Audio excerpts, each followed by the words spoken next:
I see.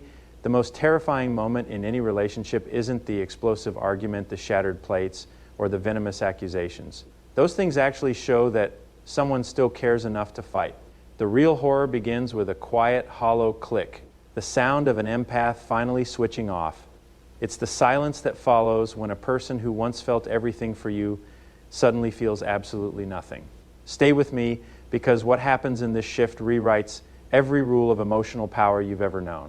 Carl Jung, one of the greatest minds in psychology, discovered that the human psyche doesn't just break under pressure. It transforms. When an empath reaches their absolute threshold, they don't just crack or have a meltdown. They undergo a fundamental evolution, turning into something cold, precise, and completely unreachable to those who spent years taking them for granted. We live in a world that mistakes an empath's kindness for a bottomless well. People see their patience, their constant forgiveness, and their willingness to absorb pain as an infinite resource they can tap into whenever they want.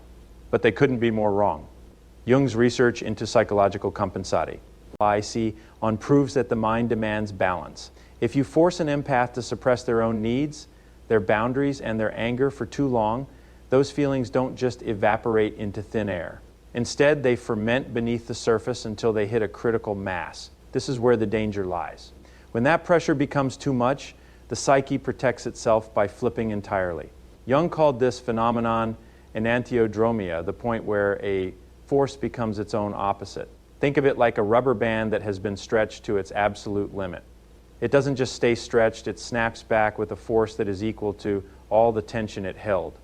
For the empath, this means the person who once loved too deeply, gave too freely, and stayed too long suddenly hits a psychological wall.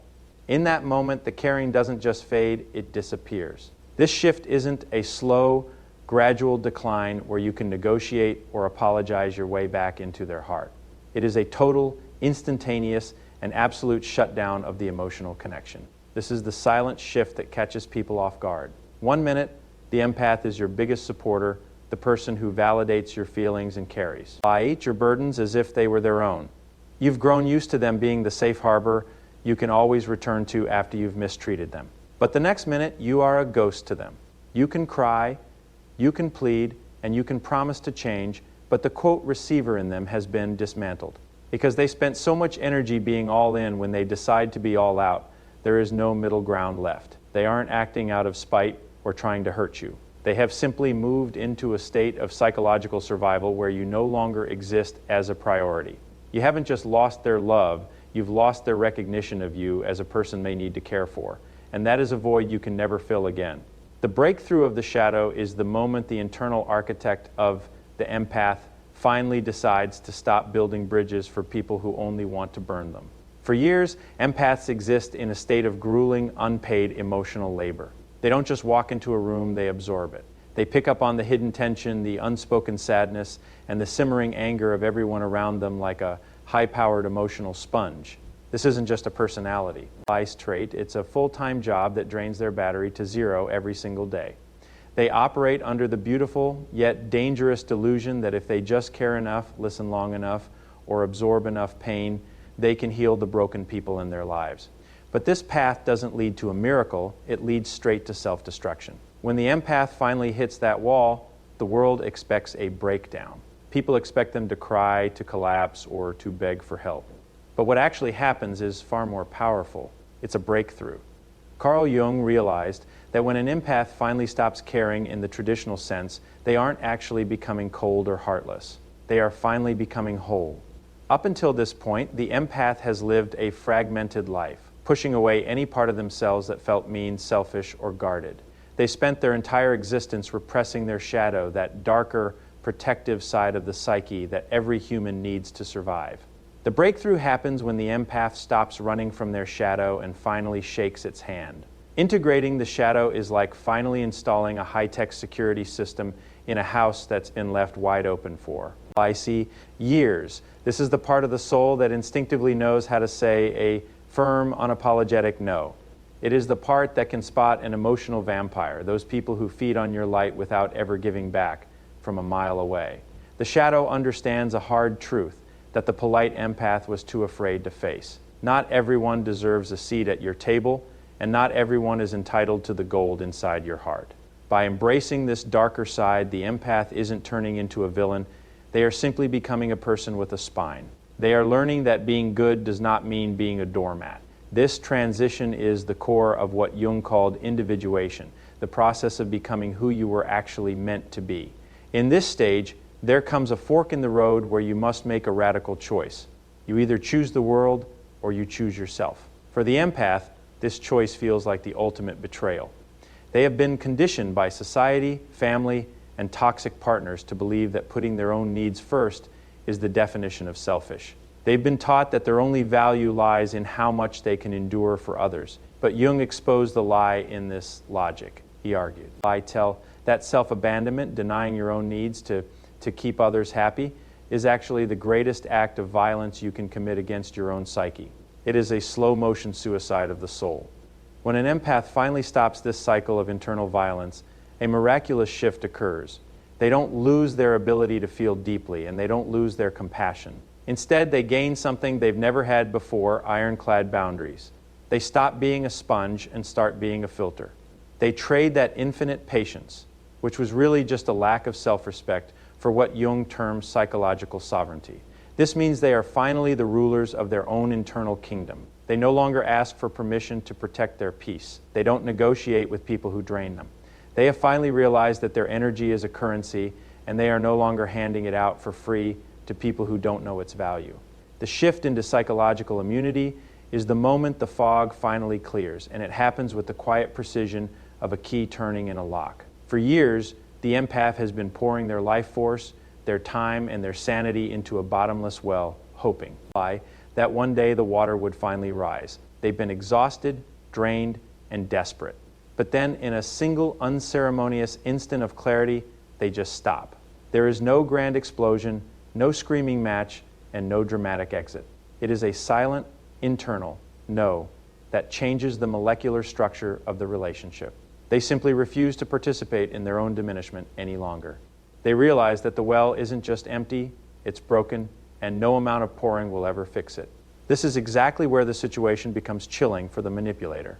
You see, a manipulator's entire playbook relies on two specific hooks: guilt and hope. They keep the empath tethered by making them feel responsible for the manipulator's happiness, or by feeding them just enough hope that things will get better if only the empath tries harder. It's a psychological leash that has held firm for years. But the moment the empath reaches true emotional detachment, they develop what can only be described as psychological immunity. It's as if they've been vaccinated against the very tactics that used to destroy them. Suddenly, the guilt trips that used to cause sleepless nights don't even register. The accusations of being selfish or cold no longer sting. They just sound like background noise. When this immunity sets in, the manipulator's most powerful weapons become completely useless. The love bombing, those grand fake gestures of affection meant to suck the empath back in, suddenly looks transparent and desperate. The empath sees the strings behind the puppet show. They aren't looking through the eyes of a victim anymore. They are looking through the eyes of a witness. The leash hasn't just been loosened, it has been cut at the base. The manipulator will often try to pull harder, using every trick in the book to spark a reaction, but they find themselves pulling on thin air. The emotional hook that used to live inside the empath's chest has been removed, leaving nowhere for the manipulator to latch onto. What makes an awakened empath truly untouchable is that they are no longer operating from a place of bitterness or revenge. Bitterness is still a form of connection. It's a hot emotion that keeps you tied to the person you hate. But the awakened empath has moved past that into radical acceptance. They don't hate you. Hating you would take too much energy. Instead, they are. I see you accurately for the first time in the history of the relationship. The distortion of hope has vanished. For years, they didn't see who you actually were. They saw your potential or the person they hoped you would become. Now, that filter is gone. They see the patterns, the lies, and the lack of empathy with clinical, haunting clarity. In this state of radical acceptance, the empath finally drops the heavy burden of trying to fix or save you. They have removed the filter of compassion that used to excuse your worst behaviors. They no longer believe the lie that their love is a magic wand that can heal someone who refuses to do the work themselves. They see the relationship without the rose-tinted delusion, and they realize that there's nothing left to fight for because there was never a real partnership to begin with. In that moment of absolute clarity, the manipulator loses every single ounce of leverage they ever possessed. You cannot control someone who no longer needs your validation, no longer fears your anger, and no longer believes your lies. The game is over because the empath has finally realized they were the only ones playing for keeps. The power of indiffer. NCE is the final stage of an empath's evolution, and it is the most formidable position a human being can occupy in any relationship. This isn't the cold, calculated indifference of a person trying to play hard to get or win a power struggle. This is an indifference born from deep, hard-earned wisdom. When an empath finally stops caring, they don't transform into a villain or become cruel. They don't have the energy for malice, and frankly, they don't think you're worth the effort of a grudge. Instead, they simply become unavailable emotionally, spiritually, and physically. They don't seek revenge because they've realized that the best payback isn't hurting you, it's making you irrelevant.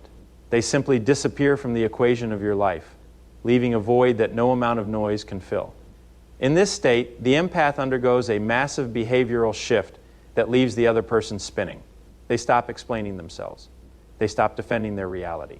Most importantly, they stop trying to make you understand their point of view.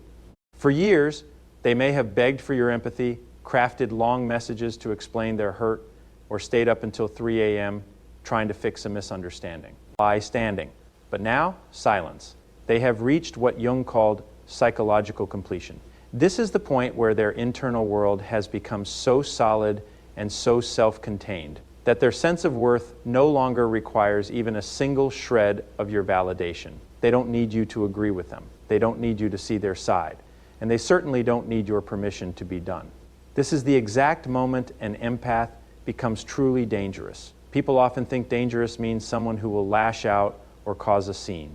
But the most dangerous person is the one who has absolutely nothing left to lose to you. They are dangerous because they are finally capable of walking away and never looking back. There is no apology grand enough to reach them anymore because they no longer value the words coming out of your mouth. There is no promise of things will be different this time that can pull them back into the cycle because they've finally seen the blueprint of the trap. You can't manipulate someone who has disconnected their heart from the outcome of the relationship. The true beauty of this transition is that the empath has found something infinitely more valuable than a toxie, IC connection. They have found their way back to themselves. They have realized that their ability to care, to feel, and to nurture was never a weakness. It was a high-value gift they were giving away to someone who didn't know how to handle it. By reclaiming that gift, they are finally whole again. Once that gift is withdrawn, the power dynamic shifts permanently. You are no longer dealing with a sponge who will absorb your toxicity.